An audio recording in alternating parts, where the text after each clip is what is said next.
the Midwest in winter. I've got 3 bikes here, and I see a lot of talk all the time about what do I do to winterize my bike in the winter. You guys in Florida and California in the South, yeah, we're jealous. You guys don't have to store your bikes. We do. So if you're in a cold climate, there's a few things you should do to winterize your bikes. There's a few things that, you know, there's debate on. So I'm going to go through what I use. I'm going to go through the method I use to winterize my bike. And actually, I'm going to do it on 3 bikes here. 2 Indians and a Royal Enfield. So I guess 3 Indian bikes. And I'll go through it. It's the same procedure for each of them. But a couple of things I want to do. I want to show you some of the products that I use that might help you a little bit. And then also I've got some covers that TCMT sent me. So I'm going to also put those on the bikes, talk about the different sizes and the colors, and give you my impression of them. So, okay, you know what? I'll tell you what. I'm lying to you a little bit. It is winter. Well, it's not winter yet. It's actually Thanksgiving 2023. And it's unseasonably warm today. So I got this stuff on just for effect. But what I'm going to do is the first step when you're winterizing a bike is you should take it for a little spin and make sure that the tank is tank's full. So I'm going to get a chance actually on Thanksgiving to ride all 3 of these bikes. I'm going to take them for a spin, go get some gas in them. That's the first step that I do when I'm getting ready to winterize my bikes. So let's get started.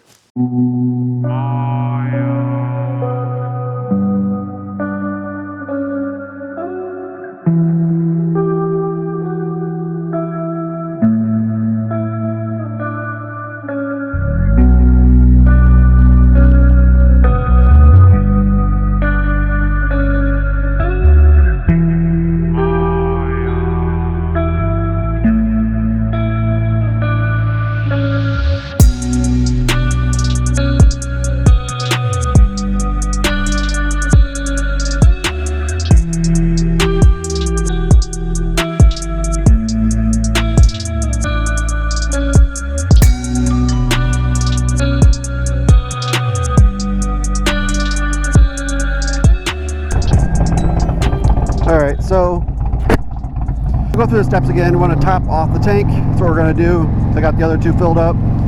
We're going to put some fuel stabilizer in it. I'll show you what I use. That's step number 2. Step number 3, we want to just wipe the bike down, kind of clean it up a little bit. It's going to be sitting for a while. You just don't want dirt all over it. And then step number 4, let's put it on a trickle charger. I know some people will tell you not to keep it on there all winter, but I always do, and it's served me well. So do what you want to do, but my experience is just keep it on there the whole winter. And then I know some people tell you to start the bike. Don't start the bike unless you're going to ride it, because all you're going to do is introduce a little bit of moisture in it. Just leave it hibernating, as painful as it is, as much as you want to hear that beautiful sound that I'm hearing right now. During the winter months, watch some YouTube videos or something like that of exhaust. That'll hopefully get you by. Just don't start it in the winter. Just leave it sit. Some people cover the ends of the pipes so that mice and stuff like that don't get in there. It's probably not a bad idea. I've never done that. I've had pretty good luck. My luck may run out one of these days, so it's not a horrible idea. It's just not something I do.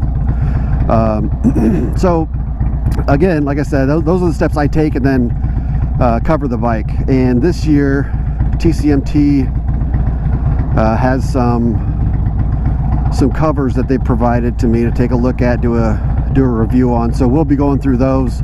I've got 2 different colors. They've got 2 different colors. They got several sizes. I picked out 2 different sizes because I'm going to be doing this bike, which is obviously pretty big, and the Scout Bobber and the Royal Enfield Continental GT, which are both, you know, smaller bikes. So those are what I'm going to cover up with the covers. I got 1 gray one, 2 red ones, so I'll show you those in the video. So I'll put these steps here in the video. The last one, last step obviously is weep uncontrollably until the winter is gone, and then get your bike back out. The best time to get the bike back out, if you can wait that long, is after the snow's melted, after you've had a really good rain at least one time. That's a big hole. At least one big rain to wash the salt away. That's what I would suggest. It's kind of hard to wait that long sometimes. I get it, but yeah, until then, crying, you know, you can cry and be a man. All right, let me finish topping this off, and I'll join you guys back in the messy garage.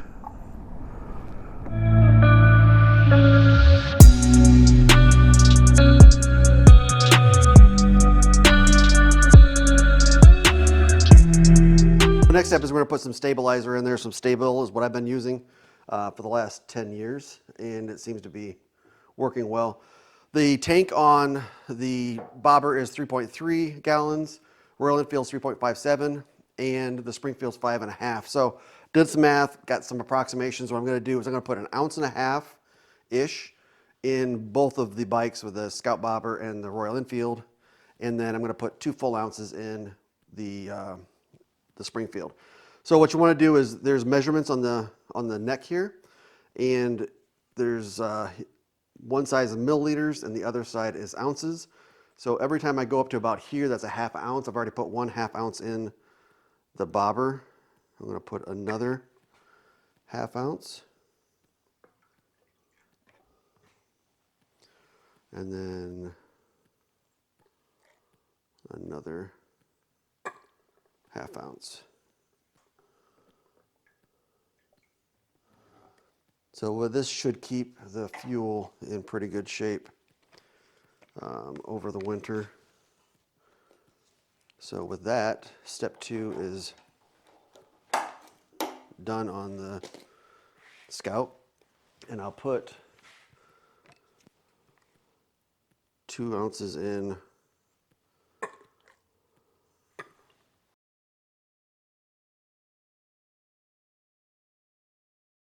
all right.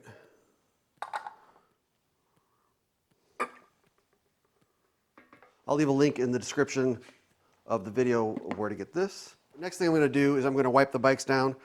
The matte finish, I'm going to be using Meticulous Matte from Chemical Guys. So I've already wiped the bobber down. It looks really good. And I'm going to give the Springfield a good wipe down with this. Try to get the bugs off. And then I will move over to the Royal Enfield. So the Royal Enfield has a gloss finish, so I'm going to use this quick detailer and just wipe that down.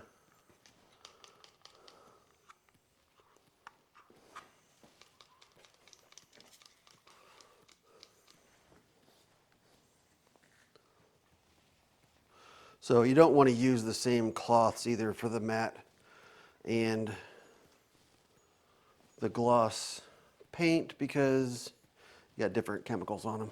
Now it is time for step number 4, which I've got my power cord here, and I've got plugged in to a few of these.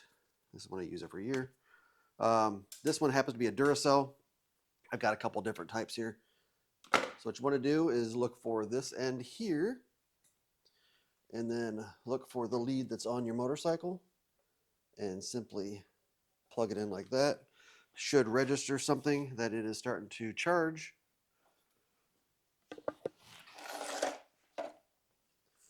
Got another one over here. I will plug this one into the Royal Enfield, which also has a plug here. Same connection type. And then there's also one on the Springfield behind you. So I'll plug that in, and then what I'm going to do is I'm actually going to move the motorcycles to where I'm going to keep them, and then I'll break the covers out. And what I've got is a pouch, and inside the pouch is a bike cover from TCMT. This one is 2XL, which I did some measurements on the bikes and I thought this was what I should get. I don't know. I think it's going to cover the bobber and then some, but better to be covered too much, I guess, than not enough. Now we're just going to put the cover over your bike and let it sleep for the winter. So let's get this on.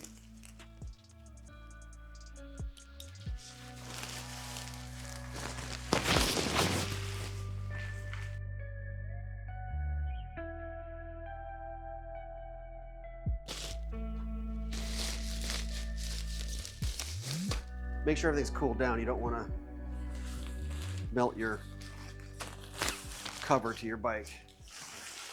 That would really suck. So.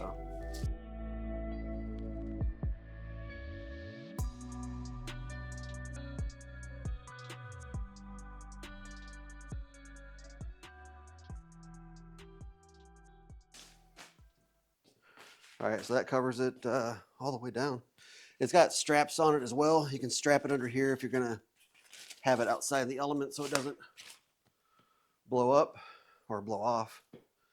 Let me get the other ones on and I'll join you back. Here's a look of the TCMT covers.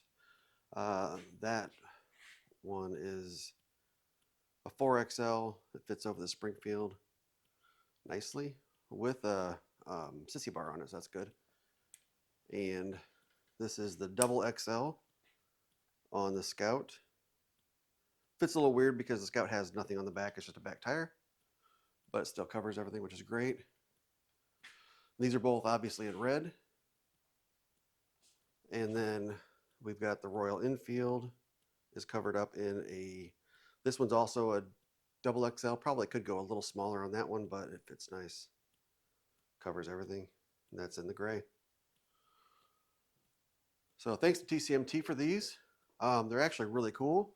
Nice thing about them is they also come with pouches.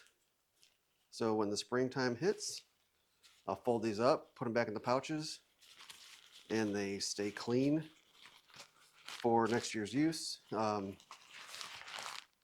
Suzuki back there in the corner, I put my old blue cover on. As you can see, that thing's filthy because I don't have covers to put them in.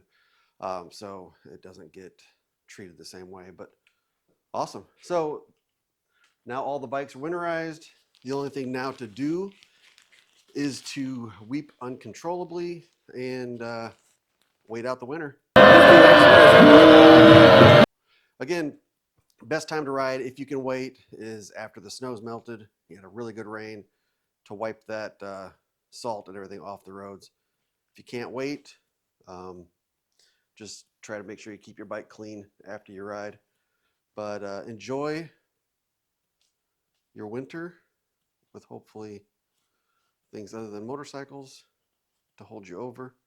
And as always, thanks for watching MessyGarage. If you guys have any questions or comments, leave them in the comments section.